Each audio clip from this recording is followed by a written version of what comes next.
아빠와 함께하는 세계사 제21장 러시아 혁명과 대전의 종결. 러시아 혁명. 미국이 연합군에 합세한 바로 그 해에 러시아에서는 장차 세계의 판도를 바꾸는 데까지 이르게 되는 거대한 혁명이 일어났어. 러시아 사람들은 세계대전이 시작되기 이전에도 거의 모두가 불행한 삶을 살았어. 러시아 인구의 대다수가 농민인 나라야.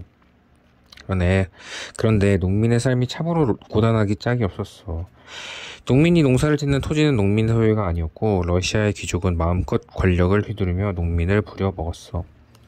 농민들은 늘 허리가 휘어지도록 일을 하면서도 그저 굶어 죽지 않을 만큼만 먹으며 목숨을 이었던 거야. 한편 로마노프 왕가의 사람들은 대다수의 국민과 전혀 딴판으로 살고 있었어. 니콜라스 2세와 그의 아내 알렉산드로와 그들의 5명의 자식들은 시종들이 우글거리는 거대한 궁궐에서 언제나 입맛에 맞는 최고의 음식만을 먹으며 살았어. 궁궐에는 금칠을 한 대리석 기둥들이 천장을 떠받친 거대한 연회장이 있고, 그 연회장의 바닥은 너무도 매끄럽고 반질반질해서 음식을 나르는 시종들은 미끄러지지 않으려고 특별히 만든 실내화를 신어야 했어. 5명의 자식들은 모두 따뜻하고 포근한 침실을 하나씩 가지고 있었고, 선반과 상자에 온갖 장난감이 그득한 엄청나게 넓은 놀이방이 있었어. 또 니콜라 2세는 개인 도서관을 2개나 가지고 있었단다. 도대체 몇 권이나 되는지 알 수 없는 그의 책들은 모두가 손으로 만든 가죽천으로 표지를 쌓고 금이나 은으로 만든 자물쇠가 채워져 있었어. 그의 책들을 모두 합쳐서 돈으로 계산하면 시골 한 마을의 모든 사람들이 꼬박 한 해 동안 번 액수보다 더 많았다고 해. 그는 2명의 사서를 고용해서 그 책들을 관리했단다. 러시아 사람들은 추위에 떨고 굶주림에 지친 수많은 백성들에 비해 로마노프 왕가가 너무도 사치스럽게 산다는 사실에 분노했어. 로마노프 왕가가 국민의 인기를 잃은 이유가 또 하나 있었어. 그들이 라스푸틴이라는 이름의 괴이하고 수상쩍은 수도승을 거의 끼고 살다시피 한다는 게 바로 그 이유였지. 거기에는 그럴 만한 이유가 있었단다. 니콜라이와 알렉산드라의 하나뿐인 아들 알렉세이가 혈우병이라는 유전병을 앓고 있었던 거야. 내가 살갗이 긁히거나 베이면 피가 잠깐만 나다가 멎어버릴 거야. 공기 속으로 나온 피가 굳어지기 때문에 더 이상은 나오지 못하게 되는 것이지. 그런데 알렉세이의 피는 굳어지지가 않았어. 그래서 살갗이 긁히거나 베어서 피가 흐르기 시작하면 그치질 않는 거야. 그는 아주 작은 상처 때문에도 목숨을 잃을 수 있는 것이지. 러시아 왕가에서는 이 무서운 질병을 가지고 태어난 남자가 여럿이었대. 니콜라이와 알렉산드라는 아들 걱정에 병이 날 지경이었어. 그런데 라스푸틴이라는 사람이 나타나서 자기가 알렉세이의 병을 고치는 비수를 안다고 주장했어. 그래서 아들이 언제 죽을지 모른다는 불안이 병이 되어버린 알렉세이의 부모가 그를 궁궐로 불러들였던 거지. 라스푸틴은 수도승인데도 술을 펑펑 마시고 떠들썩한 잔치를 벌이고 돈을 물쓰듯이 쓰면서 흥청망청 살았어. 러시아 사람들은 그를 미워하기도 하고 두려워하기도 했어. 그리고 차르와 그의 아내가 알렉세이의 병에 대해서 왕실이 사람들에게 절대로 말을 하지 않았기 때문에 그 괴이하고 수상쩍은 수도승 라스푸틴을 궁궐로 들어들인 이유를 러시아 사람들이 알 리가 없었어. 라스푸틴이 차르에게 주술을 걸어서 홀렸다고 수군거리는 사람도 있었단다. 마침내 라스푸틴을 미워하던 3명의 귀족이 그를 없애기로 결심했어. 새 귀족은 라스푸틴을 파티에 초대해서 독이 든 포도주와 사탕을 먹였어. 그러나 그에게 독약이 통하지 않는 것 같았어. 그러자 귀족 중 한 명이 권총을 뽑아서 그를 쏘았어. 그런데도 라스푸틴은 죽지 않았지. 그는 벌떡 일어나서 바깥으로 달아났단다. 새 귀족이 쫓아가면서 권총을 쏘았지만 그는 죽지 않았어. 그래서 마지막으로 귀족들은 라스푸틴을 번쩍 들어서 강에 던졌어. 강물에 가라앉은 라스푸틴은 정말로 죽었는지 다시 떠오르지 않았단다. 라스푸틴이 없어지고 난 뒤에도 니콜라이는 백성의 인기를 되찾지 못했어. 제1차 세계대전이 터졌을 때는 사태가 더욱 나빠졌어. 니콜라이는 전쟁이 터지자마자 러시아 군대를 투입했어. 당시 러시아는 거대한 군대를 보유하고 있었단다. 1914년에 러시아군의 병력은 650만 명이었어. 그러나 그 군대는 전쟁을 치를 준비가 거의 되어 있지 않았단다. 우선 소총만 해도 500만 자루가 못 되었어. 그러니 200만 명에 가까운 병사들이 빈손으로 전쟁터에 나갔던 거야. 그들은 먼저 쓰러진 병사들의 소총을 주어서 전투를 치러야 했어. 처음에 러시아 군을 지휘했던 사령관은 차르의 사촌인 니콜라이 대공이었어. 그런데 전쟁 첫 해에 200만 명의 병사가 전사했고 얼어 죽거나 굶어 죽은 숫자도 몇백만 명이나 되었어. 최전선까지 가는 길에는 강추위가 휩쓰는 넓은 벌판이 가로막고 있어서 식량 운반이 너무 어렵기 때문에 1년이 지났을 때 니콜라이 2세는 니콜라이 대공을 물러나게 하고는 자신이 직접 군대를 지휘해야겠다고 나섰어. 그러나 그건 엄청난 실수였어. 그는 군대를 지휘하는 방법을 몰랐고 전략을 세울 줄도 몰랐어. 그는 러시아군의 총사령관으로서 엄청난 재앙을 가져올 결정들을 잇따라 내었단다. 날이 갈수록 더 많은 병사들이 죽어갈 때마다 니콜라이에 대한 원한이 깊어갔어. 수많은 병사들의 죽음이 순전히 니콜라이 탓이라고 생각하는 사람이 거의 대부분일 지경이었대. 그뿐만이 아니었어. 전선에서 뿐만이 아니라 러시아 전 지역에서 하루가 다르게 식량이 바닥나고 있었어. 1917년 3월 8일에 한 무리의 아낙네와 어린아이들이 빵을 배급받으려고 하루 종일 줄을 서 있었어. 이윽고 그들의 차례가 되었는데 빵이 다 떨어졌다는 거야. 하루 종일 줄을 서서 기다린 사람들이 격분했어. 그들은 빵을 다오, 차르는 물러가라 하고 외치기 시작했어. 빵 한 조각을 받으려면 하루 종일 줄을 서 있던 사람들 뿐만이 아니라 수많은 사람들이 러시아 사람들이 니콜라이 2세가 권좌에서 물러날 것을 요구했어. 마침내 니콜라이 2세는 백성의 믿음을 영영 잃어버렸다는 것을 깨닫지 않을 수가 없었어. 그래서 그는 차르의 자리에서 물러나 여러 곳에 있는 그의 별장들 중에서 가족이 제일 좋아하는 곳에 가서 살았어. 그리고 이제부터는 차르 대신에 임시정부가 러시아를 다스리게 되었단다. 그 임시정부의 지도자는 알렉산드르 케렌스키라는 이름의 변호사였어. 그는 니콜라이 2세가 국민의 믿음을 어느 정도까지 잃었는지를 잘 알고 있었어. 그래서 그는 니콜라이 2세 가족을 저 멀리 시베리아로 보냈어. 분노한 사람들이 그들의 별장으로 몰려가서 모조리 죽여버리는 사태가 벌어질지도 모를 지경이기 때문이야. 케렌스키는 러시아를 좀 더 살기 좋은 나라로 만들기 위해서 여러 가지 법을 고치기 시작했어. 그러나 그는 제1차 세계대전에 참가하느라 전쟁터에 나가 있는 군대를 불러들이지 않겠다고 결정했어. 그는 군대를 불러들이기는커녕 연합군과의 새로운 전투를 시작하라는 명령을 내려보냈단다. 러시아 병사들은 이미 지칠 대로 지치고 분노할 대로 분노해 있었어. 부대를 이탈해서 집으로 돌아가 버린 병사의 수가 이미 200만 명에 이르고 있었단다. 총을 든 채로 집으로 돌아간 그 병사들이 부유한 지주들을 죽이고 토지를 빼앗는 사태가 곳곳에서 벌어졌지만 케렌스키와 그의 임시정부는 그 사태를 막을 방도가 없었어. 이제는 새로운 정부가 러시아를 장악할 때가 되었어. 새롭게 러시아를 장악한 정치 지도자들의 집단을 볼세비키라고 부른단다. 볼세비키의 지도자들은 블라디미르 일리치 레닌이라는 사람이었어. 레닌은 농민들이 부자들이 가진 땅을 차지할 권리가 있다고 믿었어. 부자들은 거의 전부가 가난한 사람들을 죽도록 부려먹고 돈을 번 사람들이라고 생각했기 때문이었지. 그는 러시아의 토지가 극소수의 부자들이 아니라 러시아 국민 전체의 재산이 되는 것을 원했어. 가난한 사람들과 수백만 명의 노동자들이 레닌의 생각을 크게 환영했어. 수많은 가난한 사람들과 노동자들은 고단한 삶에 대한 불만뿐만 아니라 제1차 세계대전에서 발을 빼지 않기로 한 정부의 결정에 대해서도 강한 불만을 품고 있었기 때문이야. 그래서 레닌은 그 어느 때보다도 더 많은 사람들을 그의 편으로 끌어들일 수 있었단다. 1917년 10월 24일에 레닌과 그를 따르는 사람들은 마침내 행동을 개시했어.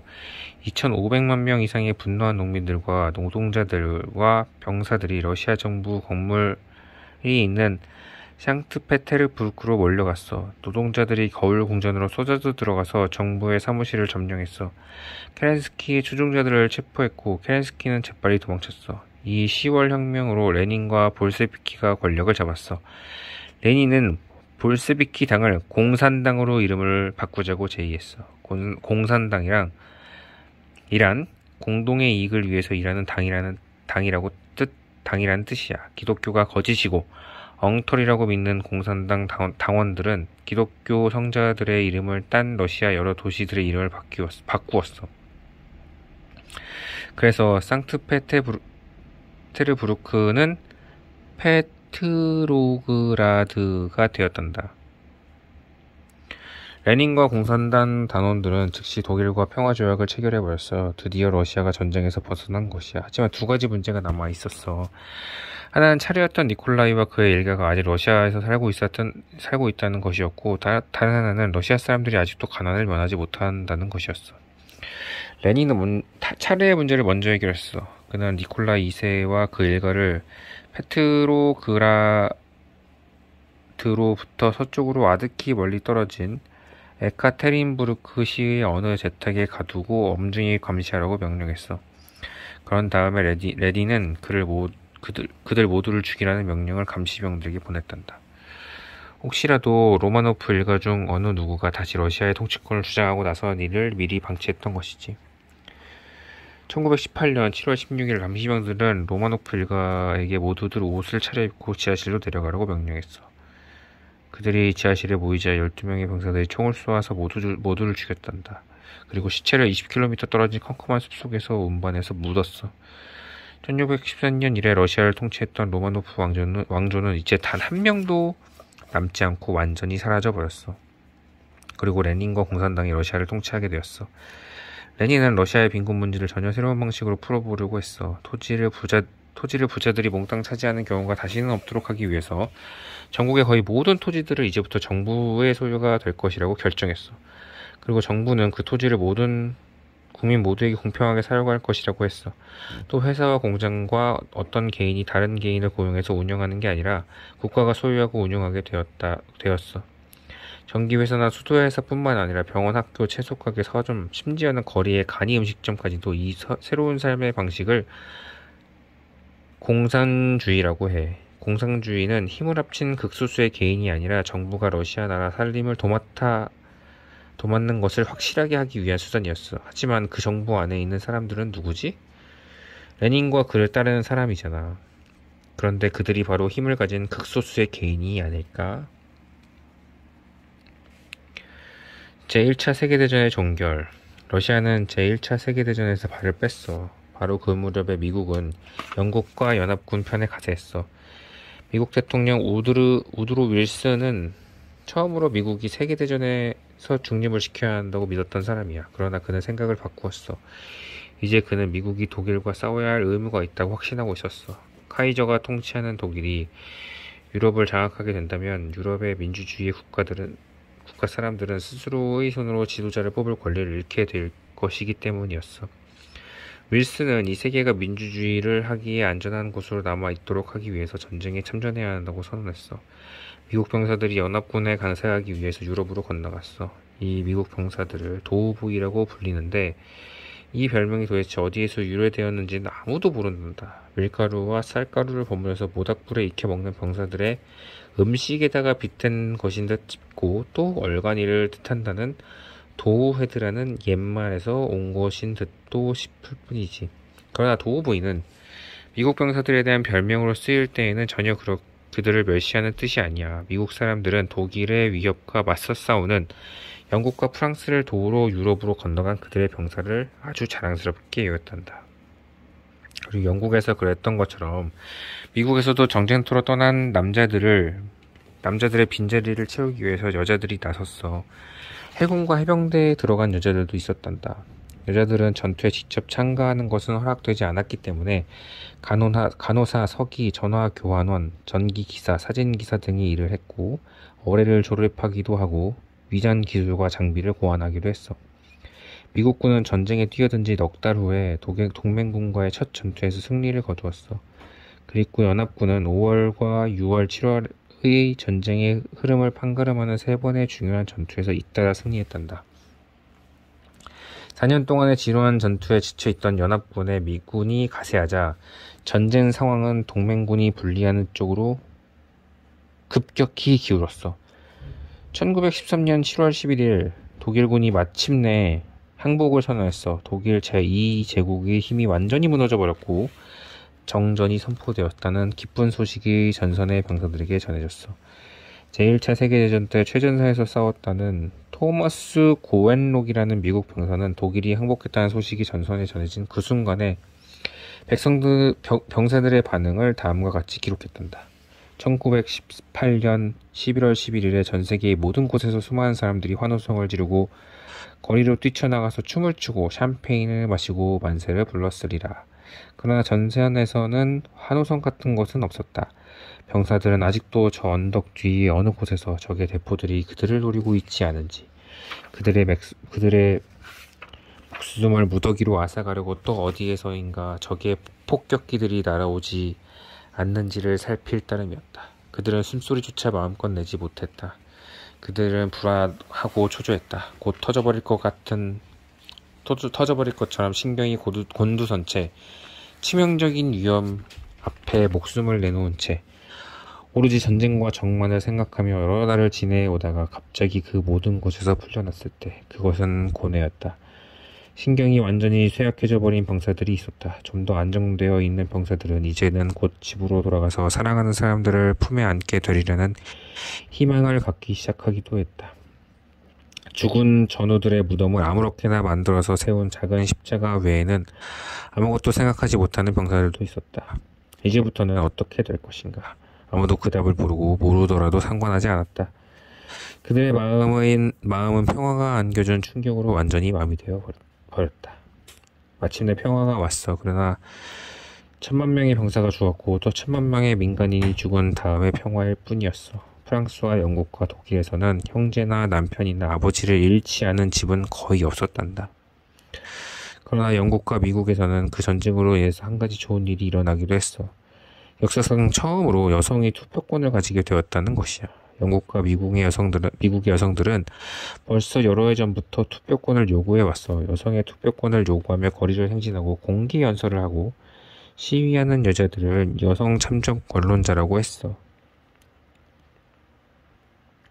마술사 모모 메리 포핀스가 개구쟁이 아이들을 돌보면서 벌어지는 일들을 그린 뮤지컬 영화 메리 포핀스를 보면 뱅크스의 부인이 여자들도 당연히 투표권을 가져야 한다고 주장하면서 몸에 깃발을 두르고 노래를 부르며 행진하는 장면이 나온단다. 우리는 패티코트를 입은 용감한 병사들, 여성의 투표권을 위해 싸우는 십자군 전사들이지. 우리의 딸들이 우리를 존경하리라. 잘했어요 선배님 외치며 감사의 노래를 부르리라.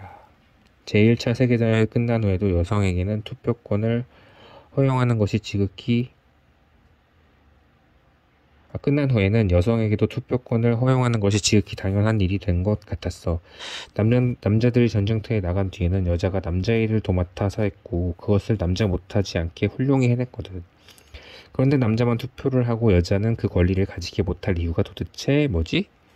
1918년 영국은 선거법 개정법이라는 새로운 법을 만들었어. 전쟁에서 승리하는데 여자도 남자와 똑같이 기여했으므로 30세 이상의 모든 여자는 이제부터 투표권을 갖는다는 내용이었지. 미국에서는 여성에게 투표권을 주기 위해서 헌법을 수정해야 했어. 그래서 1918년에 미국 의회는 여성의 참정권을 보장하기 위해서 헌법을 개정하는 작업을 시작하기로 의결했어. 그리고 마침내 의회에서 헌법 수정안을 투표로서 결정할 시간이 임박했을 때였어. 뉴욕주 출신의 프레데릭 힉스 상원 의원은 아내의 병상을 떠나질 못하고 있었단다. 아내가 곧 숨을 거둘 것 같았기 때문이었어. 그러자 아내가 남편에게 말했대. 걱정 말고 가서 투표하라고. 그래서 힉스 의원은 의회로 달려갔다는구나. 의회에서 헌법 수정안에 대한 최종 투표가 있던 날, 여성 참정권자들이 구름처럼 상원 의사당에 몰려와서 투표 결과를 기다리고 있었어.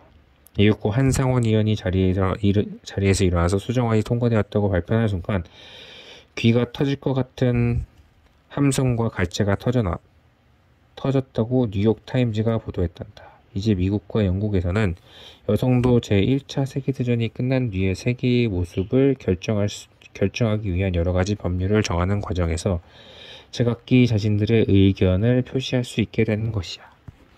끝.